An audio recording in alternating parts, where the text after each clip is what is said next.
찬양단 격려의 박수 한번 부탁드리겠습니다. 네, 오늘은 다 나음을 얻으니라 라는 제목으로 말씀 증거할 때 많은 은혜를 받으시기 바랍니다. 제가 어렸을 때나 이제 좀 젊었을 때는 이제 어른들이 그 옛날 이야기 하는 것을 별로 그렇게 듣기 좋아하지 않았고요. 이해하지도 못했습니다. 여기서 말하는 옛날 이야기는 자기 경험, 자기 옛날 이야기. 그래서 뭐 흔히 말하는 라떼는 말이야 뭐 이런 거 있지 않겠습니까? 그래서 그런 어른들을 뭐라고 불렀느냐? 옛날에는 다 꼰대라고 불렀었죠. 그런데 제가 보니까 요즘에 제가 그러고 있더라고요. 이제 우리 가족들끼리 이렇게 모이게 되면은 옛날 그 어린 시절 또 혈기왕성했던 그 젊은 시절의 이야기로 뭐 시간 가는 줄 모르고 그냥 막 수다가 나오는 거예요. 또 오랜만에 동창들, 대학교 동창들 만나도 각자 뭐 한창 전성기였던 때가 그 시절 아니었겠습니까? 동창 때 만났던, 그래서 그때 막 90년대 학창 시절 이야기, 뭐 그 당시 유행했던 것들, 뭐 유행했던 노래, 문화 등등 이야기 꽃 피우기에 참 바쁩니다. 근데 그걸 이제 우리 예를 들어서 뭐 동창 모임 때는 뭐 주변에 뭐 아이들이 없지만 가족 모임 때는 또 우리 아이가 있지 않겠습니까? 그걸 바라보는 우리 아이 세대나 젊은 세대들이 제가 어렸을 때 그랬던 것처럼 아마 똑같이 그런 우리의 모습을, 제 모습을 이해하지 못하고 분명히 꼰대라고 생각을 할 것입니다. 나이를 먹어감에 따라 이 먹어가는 나이에 부담을 느끼게 되죠. 누구도 내 지금보다 더 나이를 먹고 싶은 사람은 없을 것입니다. 어린 아이 때는 나이를 먹고 싶어 할 수 있어요. 내가 빨리 어른이 돼서 독립이 돼야지 그렇게 생각하는 아이들도 있을 거고요. 그러나 어른이 되고 나서부터는 나이를 더 먹고 싶은 사람은 아마 한 사람도 없을 것입니다. 할 수만 있다면 거꾸로 거슬러 올라가고 싶을 거예요. 그렇죠? 그렇지 않습니까? 한 살이라도 더 줄였으면 좋겠어요. 그래서 이제 공식적으로 만 나이로 우리나라도 이제 바뀌었을 때 많은 사람들이 쾌재를 부르지 않겠습니까? 내 나이를 2살이나 더 어리게 생일 안 지났으면 2살을 더 뺄 수가 있는 거잖아요. 근데 2년 더 젊어진 것과 같은 그런 착각을 느끼기도 하고, 그러니까 가장 젊고 가장 강하고 가장 건강했던 시절로 돌아가고 싶은 것은 사람이라면 누구나 갖는 여망일 것입니다. 우리의 육체는 나이를 먹어감에 따라 점점 병들게 됩니다. 참 슬픈 현실입니다. 그래서 사람들은 저마다 노화를 조금이라도 늦추기 위해서 열심히 관리를 하게 됩니다. 운동을 하기도 하고요. 식단을 안 했던 식단 조절을 하기도 하고 또 건강보조식품 같은 약 같은 걸 먹기도 하고 또 화장품을 열심히 찍어 바르고요. 시술 및 수술을 하기도 합니다. 그러나 아무리 노력을 해도 시간을 조금 늦출 수는 있을지언정 그 누구도 이 진행되는 노화를 완전히 멈추게 할 수는 없습니다. 중국 전국을 통일한 진시 황제가 불로 불사를 염원하며 자신의 모든 권력을 총동원했어도 그 뜻을 이루지 못했습니다. 요즘 시대에는 뭐 냉동 보존 기술이라든지 대체 인공 장기 이식술이라든지 유전공학 등등 첨단 기술로 이 문제를 극복하려고 여전히 많은 사람들이 노력을 하고 있지만 아직까지는 소득이 없는 현실입니다. 물론 이제 이 기술들이 발전이 되면 언젠가는 우리의 생명 연장의 꿈을 이룰 날이 올 수도 있겠지요. 혹은 기계의 몸을 힘입어서 어떤 의술을 힘입어서 비약적으로 거의 영원에 가깝게 살 수 있는 그 기술이 통용이 될 날이 올 수도 있을 것입니다. 야, 드디어 우리가 이제 생명의 한계를 넘어섰다. 그런 기술을 입수했다 하는 순간 제 생각에는 예수님이 오실 것 같아요. 근데 우리 예수 믿는 사람들이라고 그런 염원이 없는 것은 아닙니다. 여러분, 우리가 꿈꾸는 천국이 어떤 곳입니까? 어린아이들이나 젊은이들에게 천국이 어떤 곳일 것 같아 천국에 대해서 바라고 소망하는 거 얘기해보라고 한다면은 보통 이제 아이들은 뭐 신나게 막 마음껏 놀 수 있고 공부하지 않을 수 있고 뭐 여러 가지 문화를 즐기 게임을 열심히 막 뭐 엄마 아빠 잔소리 없이 그냥 죽도록 게임할 수 있고 뭐 놀 수 있고 뭐 연애할 수 있고 어떤 자기 이상 실현 그런 등등의 것들을 이야기할 거예요. 그러나 어린아이 세대가 아니라 저와 여러분들 우리 세대들이 바라는 천국은 어떤 곳입니까? 여러분들이 바라는 천국은 어떤 곳이에요? 일단 첫 번째, 왜 얘기들이 없으세요? 일단은 여러분 뭐 제가 단언컨대 제일 첫 번째는 아프지 않는 거, 건강한 거, 이게 최고 아니겠어요? 여러분 지금 우리가 얼마나 아프고 얼마나 건강하지 못하고 참 그게 한이 됩니까? 내가 나중에 천국 가면은 제일 중요한 거는 뭐예요? 아프지 않는 거, 영원히 아프지 않는 거. 영원히 사는데 영원히 아프다고 생각을 해보세요. 이게 얼마나 고통스럽습니까? 그게 천국입니까? 지옥이지요. 지옥은 어떤 곳이에요? 천국과 지옥과 똑같이 영원히 사는 곳이에요. 그런데 지옥은 어떤 곳이에요? 영원히 아픈 곳. 그죠? 그러니까 우리가 천국에 갈 때 제일 중요한 거는 우리가 지금 수준에서 바랄 수 있는 최고의 여망은 아프지 않는, 건강한 거예요. 근데 어린아이들이 천국에 대해서 바라고 소망할 때 아프지 않고 건강한 거, 그거 바랄까요? 애들은 그런 걸 바라지 않아요. 근데 우리는 일단 아프지 않고 건강한 거, 그게 최고입니다. 그냥 허리 아프고 뭐 머리 아프고 다리 아프고 배 아프고 뭐 그냥 안 아픈 구석이 없잖아요. 제가 이제 이게 저 몸에 좀 뭐가 문제가 있어요. 그러면 목사님 젊은데 뭐 그런 소리 하냐고 그러는데 제 나이가 50이 넘었습니다. 지금 뭐 고령화 사회라 그렇지, 고령화 사회라 뭐 명함도 못 내밀지만 불과 수십 년 전만 해도 50대면은요 노인이었어요. 그죠? 그러니까 우리 몸의 모든 이제 뭐 장기라든지 기능들이 망가지는 시기입니다. 그러니까 제가 이제 망가지는 건 정상적인 거예요. 이 망가지는 게 오랫동안 유지되는 게 그게 이제 고령화 시대인 거지, 고령화 시대가 돼서 망가지는 게 막 70 이후로 막 연장되고 그러는 게 아닙니다. 망가지는 건 똑같이 망가져요. 그런데 그게 얼마나 더 오래 가느냐 적게 가느냐 그 차이가 있는 거죠. 그러니까 이제 저도 망가지고 있습니다. 그거를 여러분들도 이해를 해주셔야 돼요. 너무 이제 그 나이 차이가 많이 나다 보니까 아직 젊고 팔팔한데 뭔 그런 소리를 하느냐 그러는데, 그건 고령화 사회가 됐기 때문에 그런 거지 50대 이후부터는, 아니 40대부터 이미 다 망가지게 돼 있어요. 특히 술, 담배 하시는 분들은 이미 30대부터 몸이 망가지기 시작합니다. 저는 이제 술, 담배를 안 하니까 그게 좀 늦춰진 것이지 망가지는 건 똑같은 거예요. 그래서 우리는 그냥 뭐 건강한 게 최고 아니겠어요? 어떻게든 안 망가지고 어떻게든 안 아픈 거. 이 아파보면은 알잖아요. 이게 얼마나 괴롭고 힘든지. 제가 이제 신학대학원 다닐 때 그때 한 조직신학 교수님이 우리가 나중에 이제 천국에 갈 때 과연 천국에 가면은 갈 때 어떤 상태로 가게 되는가에 대해서 이제 얘기를 한 적이 있었어요. 여러분 한번 생각을 해보셨습니까? 내가 천국에 어떤 상태로 갈까? 뭐 죽은 상태로요. 그럼 다 전부 다 거의 대부분이 노인의 상태로 가게 되는 거 아니겠어요? 그러니까 이 교수님이 그렇게 얘기를 하더라고요. 자기 생각에는 이건 자기 생각이에요. 왜냐하면은 성경에는 우리가 딱 어떤 상태로 천국에 임한다는 확실한 묘사가 없기 때문에 그렇습니다. 그래서 이건 다 자기 생각이에요. 아무리 신학 교수라도 이거는 자기 견해입니다. 그래서 그 교수님이 그래요. 자기 생각에는 우리 각자의 인생에 있어서 가장 젊고 가장 아름답고 가장 건강했던 그 형태로 천국에 임하게 될 것이라고 그렇게 생각을 한다.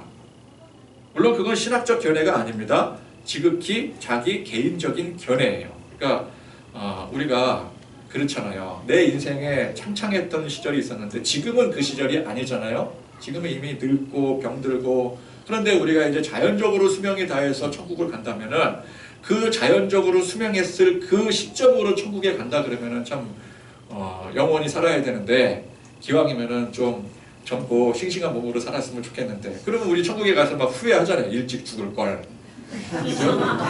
가장 젊었을 때, 가장 팔팔했을 때 그냥 죽어버렸을 걸. 그러면 영원히 이 젊음을 유지하고 사는 건데, 이게 내가 나이를 괜히 그냥 세상에서 그냥 막 오래오래 살다가 이게 이루고 천국에서 살아야 되니. 그러니까 그 교수님이 그러시는 거예요.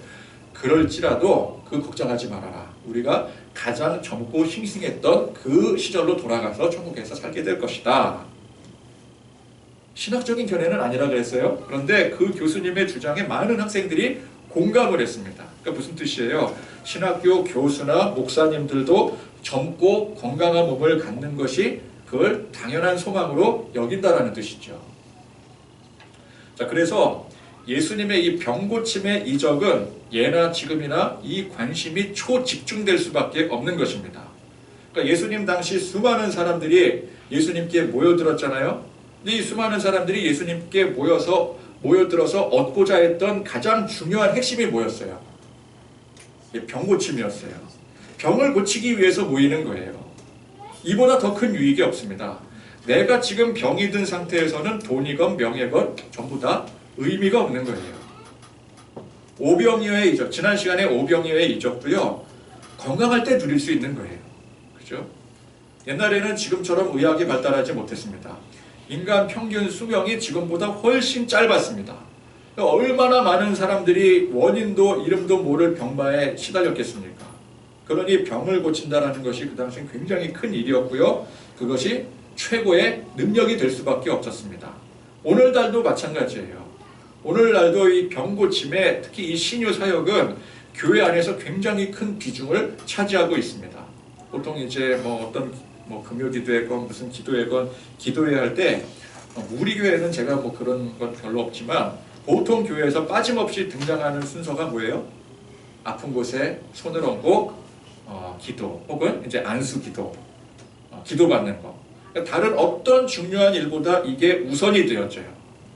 개인적으로도 우리 개인적으로도 하나님 앞에 기도할 때 제일 먼저 기도하는 부분이 뭐예요? 내가 아플 때 아픈 거 낫게 해달라는 건강을 위해서 기도하게 되잖아요. 아무리 다른 중요한 일이 있어도 내 몸이 아프면 이게 우선순위가 될 수밖에 없는 거예요. 의학이 눈부시게 발달한 현대 시대에도 여전히 이 병고침은 건강은 핵심 중에 핵심인 것입니다. 예수님께서는 그런 사람들의 아픔을 너무도 잘 아셨어요. 그래서 친히 찾아가서 고쳐주시고 또 찾아오는 사람들을 마다하지 않으시고 전부 다 고쳐주셨습니다. 병을 고침받고 건강을 찾는 것은 결코 부정적이거나 나쁜 것이 아닙니다.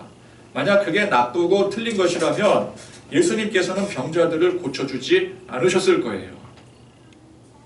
자, 예수님은 특징적으로 대중들에게 노출되는 것을 극도로 꺼려 하셨습니다. 그래서 항상 그 대중들의 자리에 있었지만 항상 그 자리를 피하시고 지난 시간에도 기도의 자리로 들어가셨음을 우리가 볼 수가 있어요. 그러나 그렇게 피하신 것은 많은 사람들에게, 대중들에게 능력을 베푸시는 그 자체를 싫어하시고 꺼리셔서 그런 것이 결코 아니었습니다. 그 자리를 내가 누리고 거기서 욕심부려서 교만해질까봐 일부러 피하신 거예요. 사람들이 싫어서 피한 게 아니라 내가 교만해질까봐 피한 거예요. 나를 위해서 피한 거예요. 그래서 예수님은 본인 스스로에게는 그렇게 극단적이기까지 낮아지고 겸손해지려고 그렇게 노력하셨음에도 불구하고 타인에 대해서, 다른 사람에게 대해서만큼은 아낌없이 그 예수님의 능력을 베풀어 주셨습니다. 우리를 위해 희생하신 분이세요. 그렇게까지 사람들을 피해 다니시면서도 막상 사람들 앞에서는 기꺼이 그 능력을 베풀어 주시더라는 것이죠. 찾아오는 사람들을 절대 막지 않으셨어요. 예수님은 항상 당신 자신보다 불쌍한 사람들이 우선이었습니다. 사람들이 병들어 아파하고 신음하는 것을 결코 모른 채 하지 않으셨어요. 오늘 우리의 아픔을 누구보다 잘 아시는 분이 누구세요? 그분이 예수님이세요. 예수님은 우리가 막 아파하고 병들어하고 괴로워하고 신음하는 그 모습을, 그 상태를 보시고, 지치고 상한 상태를 보시고 견뎌내라, 이겨내라, 그렇게 말씀하지 않으세요. 불쌍히 여겨주시고 이 아픔을 자신의 아픔으로 여기시고 친히 어루만져 주시고 고쳐주시는 분이 예수님이십니다. 물론 우리에게 임한 어떤 질병의 고통이 하나님의 뜻일 수도 있어요. 고통과 시련을 통해서 더 성장하게 하는 뜻일 수도 있고, 또는 이를 통해서 우리의 약점을 극복하게 하시는 뜻일 수도 있고요. 또 희생과 순교의 뜻일 수도 있습니다. 그러나 그럴지라도 그런 아픔을 모른 채 하거나 무시하지 않으세요. 우리 아버지 하나님은 근본적으로 자녀된 우리를 고쳐주시는 분이시지 아프고 괴롭게 만드시는 분이 결코 아니십니다. 우리가 괴로워 부르짖을 때, 우리의 질병을 고쳐달라고 간절히 외칠 때 우리 주님은 이를 충분히 공감하시고 그 기도를 들어주시는 거예요. 자, 오늘 말씀에 병든 자들이 예수님께 이제 몰려옵니다. 막 소문이 그냥 막 온 천하에 퍼지지 않았겠어요? 그러니까 막 사람들이 막 소문을 전달해 가면서까지, 야, 예수님 때 오면은, 예수라는 사람한테 가면은 병이 고쳐진대. 그래서 많은 사람, 근방에 두루 통지하여 모든 병든 자를 예수님께 데리고 왔어요. 그러니까 얼마나 많은 사람들이 예수님께 왔겠어요. 그러니까 예수님께 이게 순번 끊어서 차례 찾기도 힘들 정도로 그렇게 인산인해를 이루게 되니까 예수님을 만나지도 못하고 돌아가는 사람들이 생기는 거죠. 그래서 이제 그 만나지도 못하는 사람들이 어떻게 돼요? 그래도 어떻게든 예수님께 가서 예수님이랑 독대하는 거는 그거는 하늘의 별 따기고, 그러다 보니까 예수님의 옷자락이라도 만지는 거예요. 근데 옷자락을 만졌음에도 불구하고 이 병이 고쳐지는 역사가 일어났더라는 것입니다. 자, 이 장면이 무엇을 말해주는 것일까요? 우리는 여기 의미를 알아야 돼요. 이게 예수님의 옷자락이라고 하는 어떤 성물을 강조하는 것입니까? 그게 아닙니다. 예수님의 치유의 능력과 그 예수님의 성품을 강조하고 있는 거예요.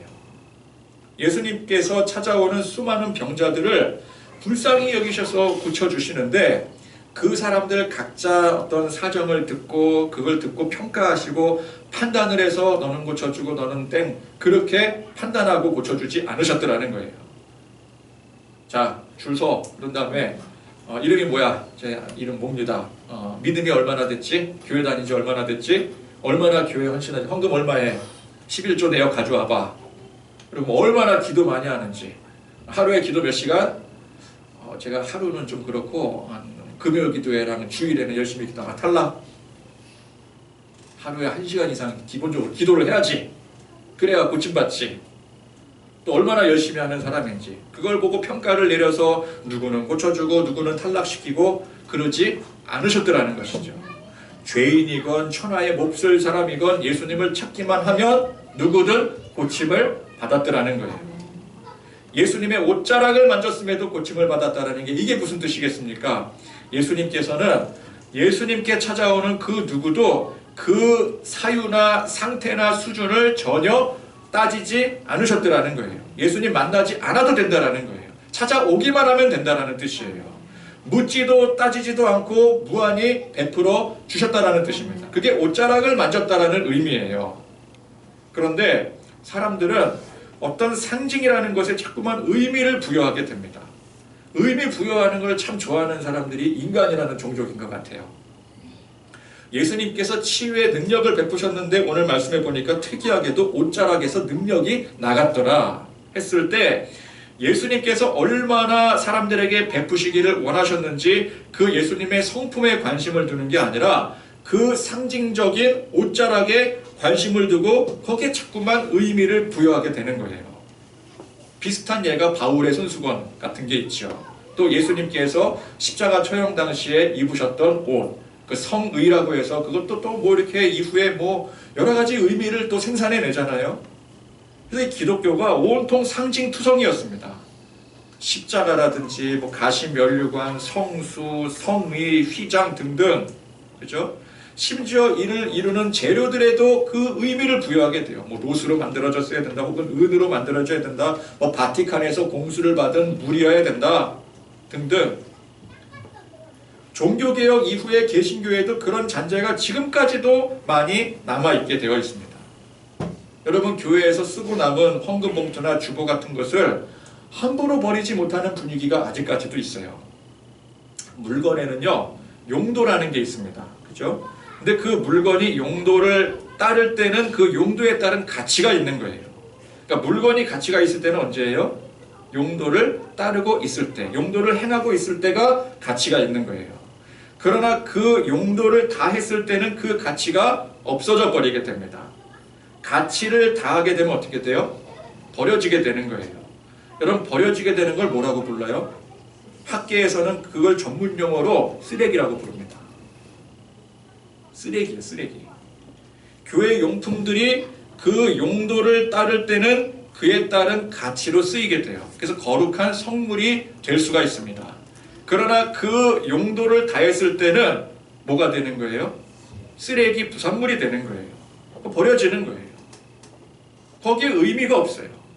물건에는 아무런 의미가 없는 거예요. 물건이나 물질 자체에는 아무런 의미가 없습니다. 그 용도로서 쓰임을 받을 때 의미가 있는 거예요. 예수님의 옷자락은 예수님께서 치유의 능력을 행사하셨을 때 그 의미가 있는 거예요. 그러나 그 옷 자체에는 아무런 의미가 없는 거죠. 그냥 그 시대에 누구라도 입을 수 있는 흔한 옷이었을 뿐입니다. 그런데 그런 물건 자체에 어떤 상징적인 의미를 둬서 그걸 성물화시키고 성스럽게 여기는 것은 그게 곧 우상인 거예요.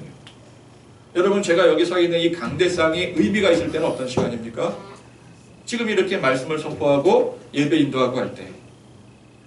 그죠? 그러나 그 시간 이후에는 그냥 여기는 그냥 장소예요, 장소. 그냥 우리 교회 흔한 장소. 그죠? 어린아이는 여기 들어오면 안 됩니까? 예배 시간에야 여기 뭐 함부로 이렇게 올라오면 안 되겠죠. 왜냐하면 예배 시간은 예배를 드리는 시간이기 때문에. 그러나 그 이후 시간에는 여기 뭐 지나갈 수도 있는 거고요. 너 드럼 쳐야 돼. 그러면 이 뒤로 해서 지나갈 수도 있고 앞으로 지나갈 수도 있고 뭐 여기 서 있어서 마이크 가지고 장난칠 수도 있고요. 그죠? 예배 시간이 아니면 그래도 되는 거예요. 그걸 이거는 성스러운 물건이기 때문에 물건 자체에 성스러운 의미가 있기 때문에 어린아이들은 함부로 만져서는 안 되고 여자들은 올라서는 안 되고 그런 의미를 부여하지 말자라는 거죠. 그게 뭐예요? 그게 우상이에요. 성경의 옷자락, 손수건에서 능력이 나왔다고 해서 기도받은 옷자락, 기도받은 손수건 같은 비슷한 의미로 기도받은 성수 그런 거 있잖아요. 가톨릭에서는 그런 거 있잖아요. 바티칸에서 공수받은 성수, 그것만의 효력이 있다고 하죠. 혹은 무한단물도 그런 거 아닌가요?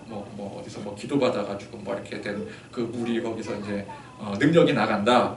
그런 것들에 자꾸 사람들이 열광을 하며 그 능력을 신봉하는 그게 뭐라고요?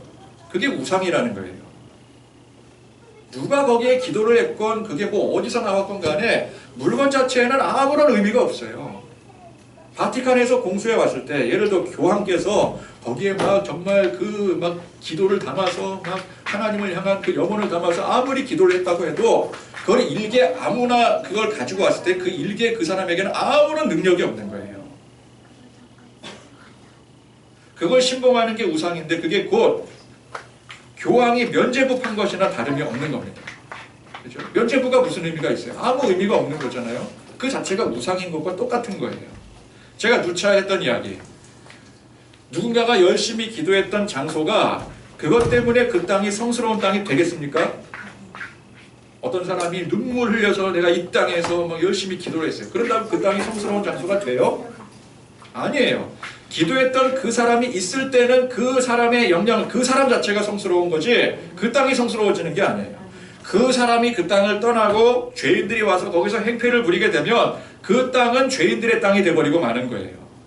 술 취하고 방탕했던 건물에 교회가 들어서서 하나님을 예배하고 찬양하고 기도하면 그 장소가 거룩한 장소가 되는 것이고, 왜 거룩한 장소가 돼요? 하나님을 예배하는 사람들이 들어와 있기 때문에 거룩한 장소가 되는 거죠.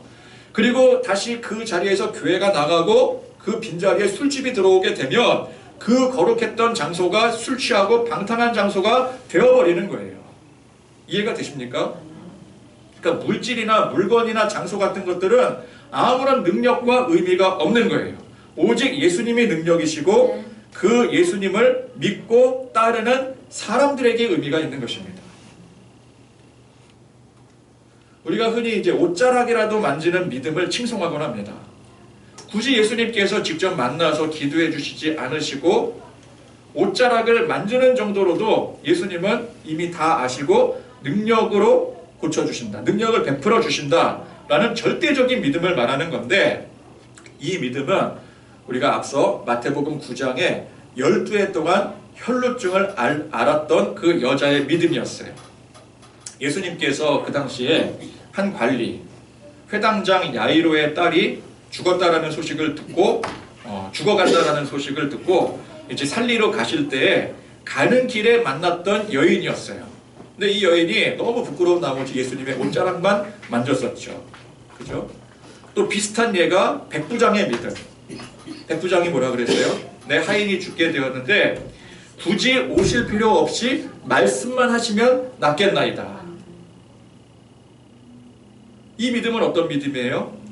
예수님의 능력을 완전히 신뢰하는 믿음이에요. 그러나 오늘 말씀의 이 옷자락을 만진 것은 그런 부류의 믿음이 아닙니다. 오늘 말씀에 예수님의 옷자락을 만진 사람들 대부분이 어중이 떠중이들이에요. 예수님의 소문을 듣고 모여든 사람들입니다. 예수님의 소문을 듣고 모여든 사람은 예수님을 믿거나 신뢰하거나 그래서 모여든 사람이 아니라 오로지 그냥 병을 고치겠다라는 그 일념하에 혹시라도 병을 고쳐주면 좋고 그래서 모인 사람들이었어요. 그러니까 혈루증 여인이나 회당장 야이로나 백부장 같은 그런 믿음을 고백하고 만진 사람들이 아니었다라는 것이죠. 그러나 그럴지라도 예수님의 치유의 능력이 그런 사람들에게도 임했다라는 것이 무슨 의미겠습니까? 그런 절대적인 믿음을 보이지 않더라도 예수님은 그렇게 병 고치기를 열망하여 모여든 사람들을 불쌍히 여기시고 고쳐주셨더라는 거예요. 예수님께서 우리의 병든 모습을 보시고 고쳐주시는 것은 어떤 특별한 행사가 아닙니다. 우리가 뭐 각 잡고 기도 열심히 하고 능력을 받아야지만 겨우겨우 되는 일이 아니에요. 어떤 뭐 성물까지 동원이 되어서야 겨우 얻어갈 수 있는 게 아닙니다. 사람들이 자꾸만 그런 능력을 어렵고 힘든 것으로 여기고 그래서 상징화시키고 거추장스럽게 만들어버리는 것이지 원래 예수님께서는 그렇게 어렵고 복잡하고 까다롭게 만들지 않으셨어요. 여러분 우리가 내 자녀가 아플 때 뭐 까다로운 조건 내걸고 그거 열심히 이행하지 않으면 약 안 준다, 병원 안 데려간다, 아파, 아빠 아파, 엄마 아파 그러는데 요놈 잘 걸렸다. 너 이번에 중간고사 보지? 기말고사 기간인가요? 기말고사 보지? 너 이번 기말고사 때 성적 뭐 90점 이상 올리지 않으면 병원 안 데려갈 거야. 이러고 딜을 합니까? 절대 그러지 않아요. 어떤 조건도 뭐 그런 거 따지지 않아요. 불쌍히 여기고 그 즉시 내가 할 수 있는 모든 조치를 해주는 거예요. 예수님께서 우리 병든 사람들을 불쌍히 여기신다는 게 무슨 뜻입니까? 능히 할 수 있는 대로 고쳐주시고 해결해 주시고 또 축복해 주신다는 뜻이에요. 여기에 어떤 조건이 있겠습니까? 어떤 우리의 노력이 필요할까요? 그저 우리가 예수님을 그런 분으로 이해를 하고 즉 우리를 너무도 사랑하셔서 기꺼이 예수님의 목숨까지도 희생하시는 분으로 이해하고 믿을 때, 신뢰할 때 우리가 아파하고 괴로워하는 것을 우리 예수님께서는 결코 모른 채 하지 않으신다라는 거예요. 이 믿음은 뭐 우리의 어떤 노력을 요구하는 그런 믿음이 아니에요. 우리가 막 이 믿음을 막 갖기 위해서 막 불철주야 금식을 해야지만 얻어질 수 있는 믿음이 아니에요. 병고침을 받기 위해서 어떻게 해서든지 뭔가 뭐 노력을 동원해서라도 뭐 어디를 가서라도 뭐 금식을 동원해서라도 성물을 동원해서라도 뭐 무한단물이든 바티칸 성수관 그걸 통해서 어떤 기도받은 손수관을 통해서 그걸 통해서 얻어야 되는 게 아니더라는 거예요. 우리의 믿음은 예수님이 어떤 분이신지를 아는 거예요. 예수님이 나를 얼마나 사랑하시는지, 예수님이 얼마나 큰 위대한 능력을 가지신 분이신지 그걸 아는 게 진정한 믿음이라는 거죠. 그거 아는 게 뭐 우리의 노력이 필요한 건 아니잖아요. 우리가 뭐 기도를 하루에 10시간 이상씩 해야지만 그 믿음을 얻을 수 있는 건 아니잖아요. 내가 예수님 믿고 고백하면 그 즉시 생기는 거예요. 성령님께서 우리 안에 임하실 때. 그럴 때 우리 주님은 결코 우리를 모른 채 하지 않으십니다. 그런 우리가 예수님의 이름으로 하나님 아버지의 이름으로 부르짖는데 어찌 외면하시겠습니까? 여기에는 뭐 그 어떤 것도 필요가 없는 거예요. 도구가 필요한 게 아니에요. 금식과 헌금과 어떤 열심과 노력이 필요한 게 아닙니다. 그저 순수한 마음으로 주님을 바라고 소망하기만 하면 되는 거예요. 우리가 이제 기도회 할 때 기도 이제 막 특별 순서 같은 거를 제가 딱히 가지지 않지 않습니까? 뭐 예를 들어서 뭐 아픈 사람들 다 이리 앞으로 나오라 그래서 무릎 꿇고 막 안수하고 그러는 시간을 갖지 않는 이유는 그렇게 특별하게 할 이유가 없기 때문에 그래요. 그걸 자꾸 특별한 것으로 만들면 사람들이 어떻게 생각을 해요? 앞에 나가서 안수받지 않으면 고침 못 받아. 어떤 특별한 그 행사를 하지 않으면 고침받기 힘들어. 그렇게 생각할까봐 이거는 여러분들이 정말 주님 앞에 저 아픕니다. 고침받기 원합니다. 그렇게 고백하면 주님이 다 들어주시는 건데 그걸 굳이 막 안수까지 받아야 되고 어떤 특별한 순서까지 마련해야 되고 그런 성격의 것이 아니기 때문에 그렇게 하는 거예요. 그냥 우리가 순수한 마음으로 주님께 부르짖기만 하면 부르짖는다라는 게 꼭 주여 주여 그렇게 하지 않아도 내 마음으로 주님 아픈 거 주님이 아시는 줄 압니다. 고쳐주실 줄 믿습니다. 그렇게 고백하면 우리 주님이 외면하시겠습니까? 너 아무리 그래도 목사님한테 안수 못 받았잖아. 안 돼. 그러시겠어요? 기도받은 손수건 없잖아. 옷자락 못 만졌잖아. 그러시겠어요? 전혀 그렇지 않더라는 거예요.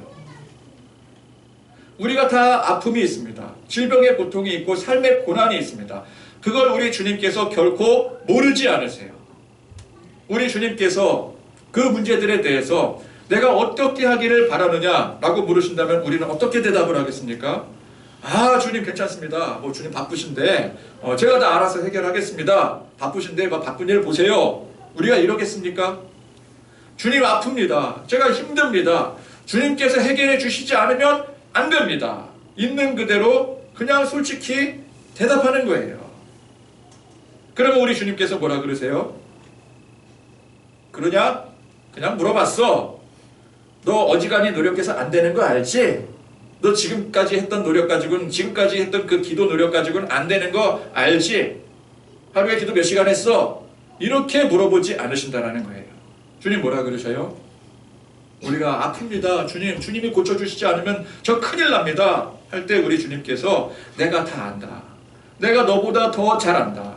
나도 내가 아파하고 괴로워하고 힘들어하는 것을 원치 않는다. 걱정하지 말아라. 내가 고쳐주겠다. 내가 너와 함께 하겠다.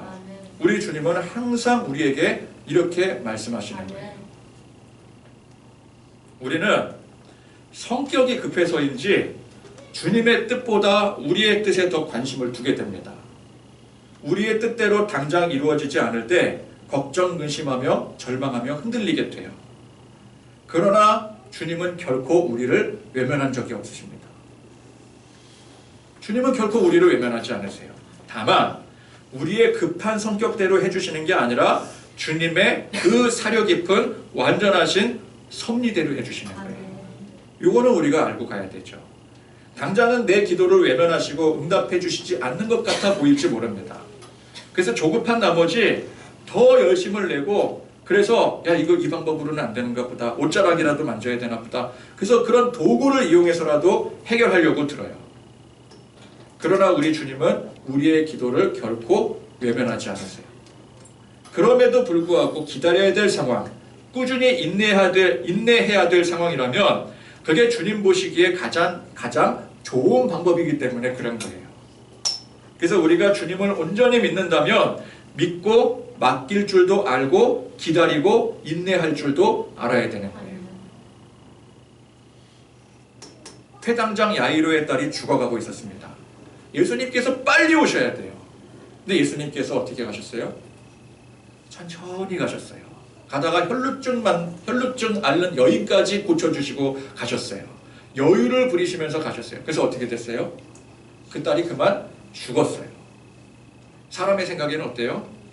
좀 빨리 오시지. 내가 그렇게 얘기했는데 아니 바로 그냥 뭐 말을 타고 말은 말이 아니라 낙타인가요? 낙타를 타고서라도 어떻게든 수레를 타고라도 오셨어야지. 택시를 타서라도 오셨어야지. 아니 예수님 이렇게 늦게 오시면 어떡합니까? 우리 생각에는 늦은 것 같아요.